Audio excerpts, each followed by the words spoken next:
If you buy into the illusion that you need to be doing certain things, that you need to have a family, that you need to get married, that you need to go do this and go do that, you're going to be miserable because everybody out there is lying, including you. Highlight reels are destinations. It's the journey that we fall in love with. It's the journey that makes you feel like, okay, I'm doing something. Learn to surrender your timeline to God. Just let it go. Let life be life for you.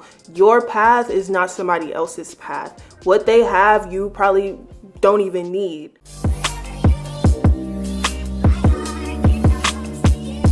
What's up with you guys? Welcome back to my channel. So today we're going to be talking about how to not feel left behind, not compare yourself to other people, and just really zone in and focus on you and your journey. Maybe you're in your 20s, 30s, 40s, older. There's just always this constant pressure to do, to show, to be, and just this pressure where it just makes you feel like you're behind in some way. You know, people are graduating, people are getting married, baby showers, blah, blah, blah, boom, boom, boom. And you can really feel like you are not living up to said standard.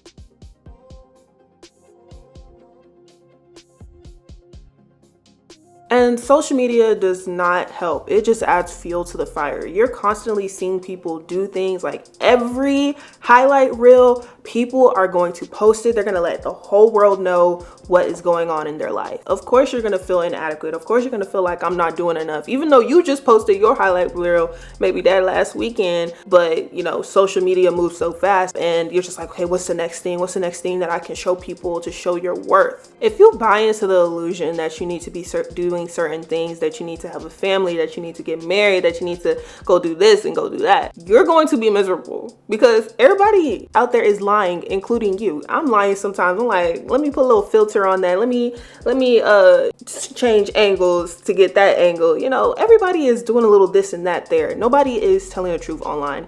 So for you to fully put your self-worth, and it's contingent on your own highlight reels, your own likes, your own praise that you get from other people, it's going to be a hard not life. You're going to be miserable. Life is not going to be as enjoyable as it can be because highlight reels are destinations. It's the journey that we fall in love with. It's the journey that makes you feel like, okay, I'm doing something. Like the journey through college was more important than me getting my degree, because I remember walking across that field, because we had to do it outside, and I was just like, 4 years of strife and struggle just to shake somebody's hand and get in the car and go home. That's how highlight reels feel. They feel like nothing. They feel empty. When you are constantly comparing yourself to other people, you end up causing and creating more obstacles for yourself. You're making your life harder. The pressure doesn't exist. The pressure exists within your head, and you can choose one day, like I have and I am learning to do. None of those people on that website, Instagram, YouTube, they don't exist in my reality here right now, what I'm seeing today. They don't. And I'm not going to base my self-worth on a virtual system that is not set up in my benefit as a Black woman, as a woman, as a person.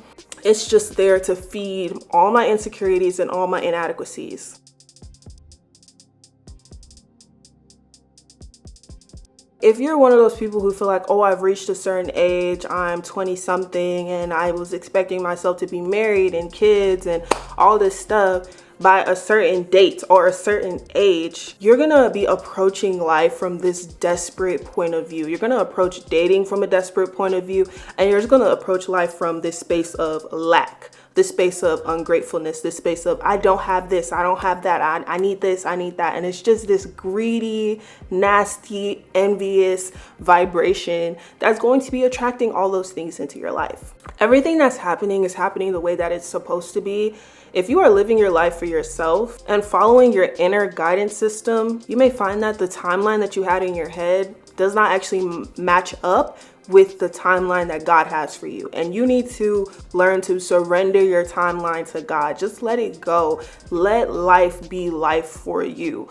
Your path is not somebody else's path. What they have, you probably don't even need. Even if your external reality does not look the way that you want, you get to decide how much inner peace that you want to have, because up here, this is where peace is created, not out here. That is what you have power over. You have power over your mentality. You have power over the things that you see and how you're taking those things in.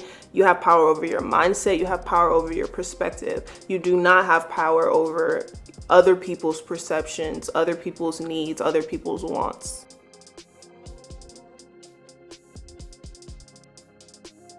And I will reiterate this, you are not behind, you are just on your own path. You have to look at the positive sides of your past and not focus on the negative things that you didn't do. Don't focus on the places of your life that you regret or that you wish that you had done this, that, and the third, because that's what leads you down that rabbit hole of ungratefulness. I still catch myself comparing to other people's lifestyles and their highlight reels. So you're not alone. I feel like everybody does this. Everybody at some point has felt behind. But then I have to remember that I am comparing myself to an ideal. I am comparing myself to either my ideals or other people's ideals. And it's usually not even applicable to my situation or my lifestyle or my wants and needs. I have to stay true to my path, to my plan, the purpose that God gave me. Life is so much more complicated and perplexed and nuanced. I cannot think in my mind that their path, their way is going to apply to my God-given path. It just isn't like that. Celebrate the path that other people are on, but most importantly, celebrate the path that you are given.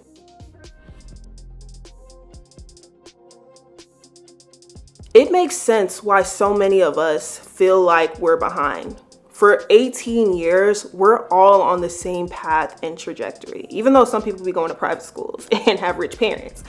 But you go to pre-K, you go to kindergarten, you go to elementary, you're doing all these things that are the same as everybody else around you. When you're in school, your path is laid out for you. You're going through the same milestones, you're going through the same birthdays, all in a cohort. Then after high school, we all just start going into different paths. And then the comparison of who's ahead and who's behind starts to begin. So because we don't have clear indications measuring progress anymore the way that we did when we were in school, we end up comparing who's behind and who's ahead based on external things like promotion, marriages, kids, houses, and other, milestone markers. But in the end, we forget that all of those things are very irrelevant. So you have to learn to come up with a new way to compare yourself in a more healthier way, how to build healthier milestones that are directed for your personal path. And just make sure you're taking into account what truly matters.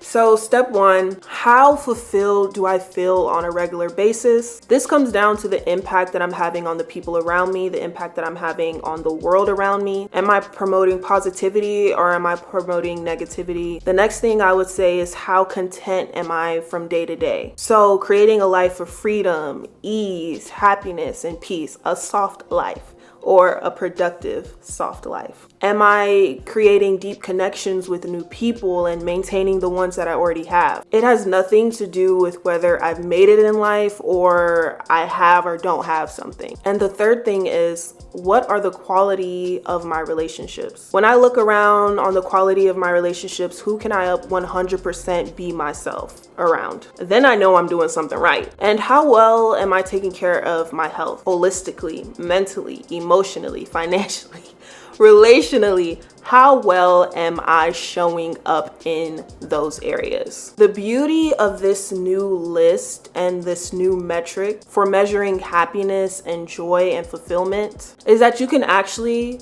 achieve all of these things in some ways, regardless of your life circumstances. Whether you've lost your job, you've had an influx of money, are struggling to have children, you can use this metric to really be content. So what happens when you stop feeling left behind and adopt this new way of thinking? You begin to seek out people with the same mindset. Instead of avoiding the people who have the things you want because you don't want to feel jealous or you don't want to feel envious, you're actually more attracted to them because you now know that you don't care for those things. You're not constantly thinking about what you do and don't have. You stop burning yourself out trying to make up for lost time because you realize you're much further along than you think you are. Instead of chasing external careers and milestones, you begin to seek out life experiences that represent this newfound joy and life that you've created. Look, it's natural to want the great job, want the family, want the house. You honestly want those things for a reason. I'm certainly not telling you to not want those things. I'm just asking you to seriously question why you want those things. Pursuing these milestones simply because you feel like you're left behind isn't the right reason and isn't going to lead you to the results that you want. On the other hand, when you are pursuing the new metrics that I've given you to measure the progress of the things that you care about the most, the external things are bound to happen naturally. And I wanted to end off by reading this quote. You are not behind in life. There's no schedule or timetable that we all must follow. It's all made up. Wherever you are right now is exactly where you need to be. 7 billion people can't do everything in exactly the same schedule or order. We are all different with a variety of needs and goals. Some get married early, some get married late, while others don't get married at all. What is early? What is late? Compared to whom? Compared with what? Some want children, others don't. Some want a career, others enjoy taking care of a house and children. Your life is not on anyone else's schedule. Don't beat yourself up for where you are right now. It's your timeline, not anyone else's, and nothing is off schedule. By Emily Maritian. Leave a comment down below letting me know how you're going to introduce these new ideas into your life and any new topics that you want me to speak on. I'm open, I'm ready to continue to make good content for you guys. Thank you guys so much for watching. More videos will be coming soon.